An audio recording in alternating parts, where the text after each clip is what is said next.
Olá!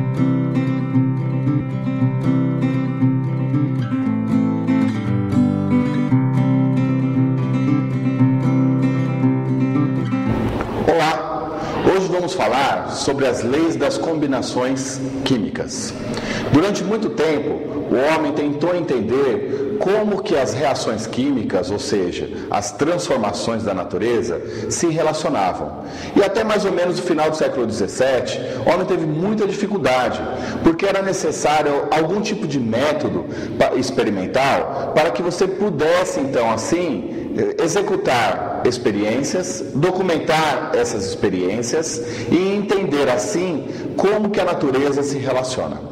A partir do momento que um cientista chamado Lavoisier começou a utilizar ferramentas como uma balança, começou-se então a utilizar um método experimental, também chamado de método científico ou método investigativo.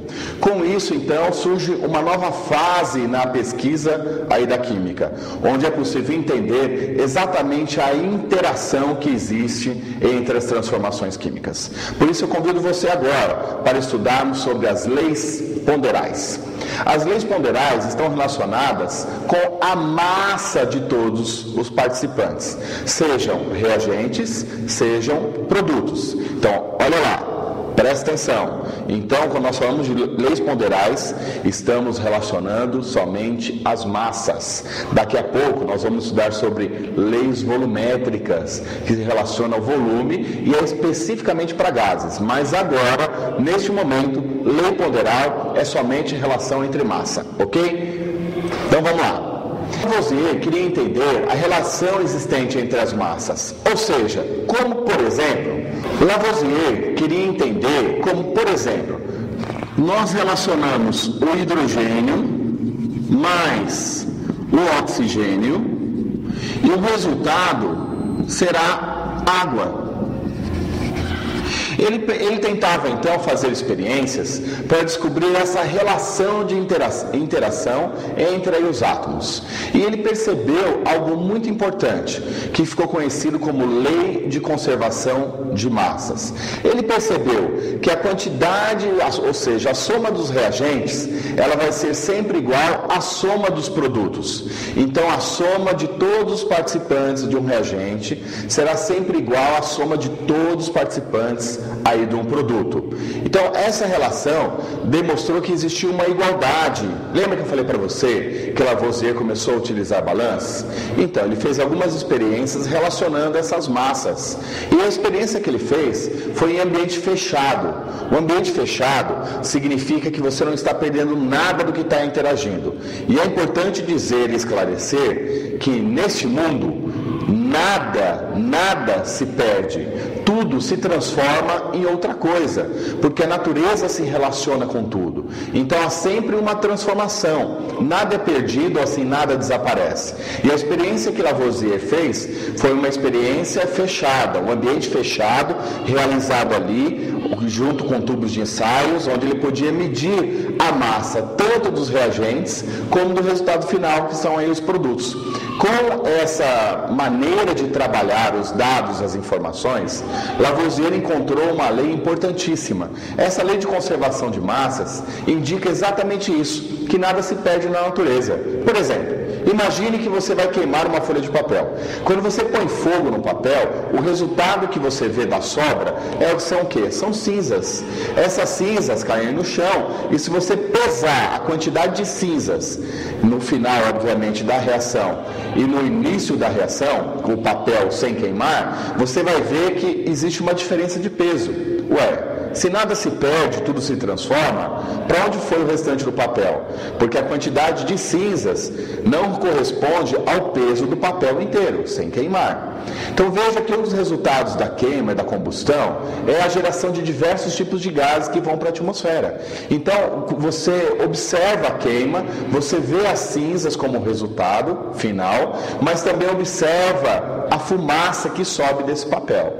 Então se nós pudéssemos armazenar tudo no ambiente fechado e pesássemos, elas teriam exatamente o mesmo peso. É essa preocupação que Lavoisier tinha, de como relacionar as massas, como que hidrogênio mais oxigênio vai resultar em água. Ele começou a equacionar. Assim como na matemática, na química nós também temos nossas equações, que são as equações químicas. Então o que ele fez? Ele relacionou a massa do hidrogênio. De acordo com a tabela periódica, a massa do hidrogênio é 1. Então o que ele fez? Ele relacionou 2 gramas de hidrogênio mais 16 gramas de oxigênio. 2 gramas de oxigênio mais 16 gramas de oxigênio. Ele descobriu que a quantidade que eu tenho aqui nos participantes, nos reagentes, é igual à quantidade que eu tenho como resultado final, ou seja, nos produtos. Então, se a soma daqui é 2 mais 16, que dá 18, aqui a quantidade de água que for gerada será exatamente 18 gramas. Existe uma relação matemática entre reagentes e produtos. E Lavoisier que identificou essa relação. Ele percebeu também que era possível fazer combinações não só com relação a massa, mas a massa determinava a quantidade de átomos que nós temos em uma substância.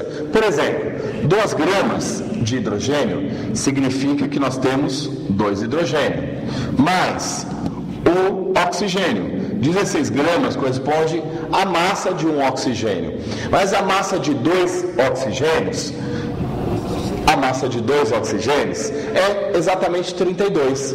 Então, o que ele percebeu? Que através de O2 era possível formar, temos aí no nosso produto, 2 moléculas de H2O. Claro, peraí, tem alguma coisa errada. Veja só comigo aqui, acompanhe comigo. Identifique. Nós temos uma molécula de H2. Temos aqui também uma molécula de O2. De acordo com a lei de Lavoisier, a soma das massas dos reagentes é igual à soma das massas dos produtos. Será que aqui está igual? Vamos ver. Aqui eu tenho quantos hidrogênios? 2. Então vou colocar aqui, pequenininho aqui. Tenho 2 hidrogênios, 2 hidrogênios. Quantos oxigênios? Também 2. Então, de acordo com a lei de Lavoisier, a quantidade que eu tenho nos reagentes, das massas, deve ser igual a também a que eu tenho nos produtos. Será que é isso que acontece? Olha aqui comigo. Quantos átomos aqui eu tenho de hidrogênio? Veja, eu tenho 2 moléculas de H2, portanto é 2 vezes 2. Aqui eu tenho 4 hidrogênios e tenho 2 vezes 1. Veja que o oxigênio está aqui, quando não indica nenhum número, indica que ele tem o número 1. Então, pelo menos um oxigênio eu tenho. Então, está aqui o oxigênio, que é exatamente igual a 2. 2 vezes 1, 2. O que está errado? O que está faltando? A quantidade de moléculas de hidrogênio. Veja que para poder dar certo essa reação, resultando em 2 moléculas de água, eu preciso ter 2 moléculas de H2. Veja que agora a nossa soma vai bater. Ou seja, a quantidade que eu tenho agora de hidrogênio é 4. 2 vezes 2 é 4. E aqui, 2 vezes 2, também 4, fechou. 2 vezes 1 com oxigênio deu 2 oxigênios. E aqui nós temos o hidrogênio com 4 e o oxigênio com 2. Então, fechou. Está igual? Pesa numa balança. A quantidade de reagentes é igual à quantidade de produtos? Então, está tudo certo. Ok, você executou o exercício.